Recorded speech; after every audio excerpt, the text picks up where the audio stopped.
Zdravo ekipo, ja sam taj Stefan Zdravković iz grupe poznatiji kao Tečoni.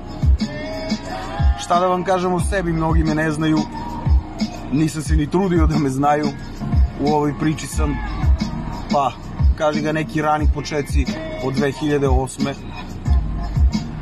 Ali ono, ozbiljnija priča kreće 2011. recimo, ali ono, nikad se nisam trudio, kažem ponovo, da budem nešto ekstremno poznat, nisam se cimao za spotove, nisam se cimao za bitove, nisam se cimao za ništa.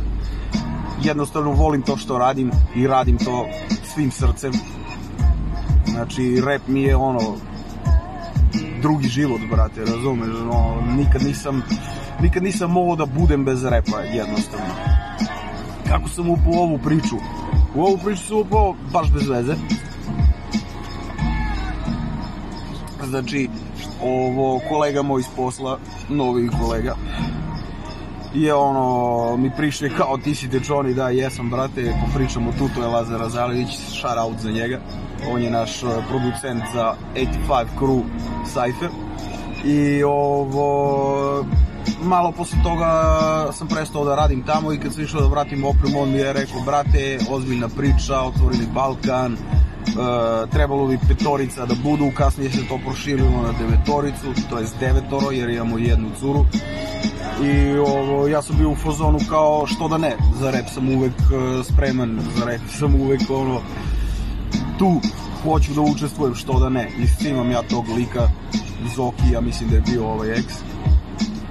I krenemo mi u tu priču, međutim kao što su svi rekli pre mene, u toj grupi krene da se razvija neka situacija gde smo svi onako jako povezani i ovo baš je jaka priča i meni se to jako dopalo i onda kako smo mi krenuli da se družimo tu, kao što su opet kažem svi pre mene rekli, dobro jutro familijo, laku noć familijo i sve to, meni je to jako cool bilo. I ovo mi dođemo svi zajedno na ideju da mi ipak napravimo mixtape naš koji ćemo zvati 85 Crew, zbog koga sam neizmerno srećan, jer ono, koja je poenta repa ako ne ono, druženje, brate, razumeš, stvaranje novih projekta, zezanje, ono, guranje jednih drugih, znači stvarno jaka priča. I to je to, šta da vam kažem, mislim, mogu da vam pričam o sebi, mada nije toliko sad nešto bitno za ovaj projekat. Sve u svemu čućete me na traci, Cypheru, čućete me i na albumu 2-3 puta, možda 4, ne znam.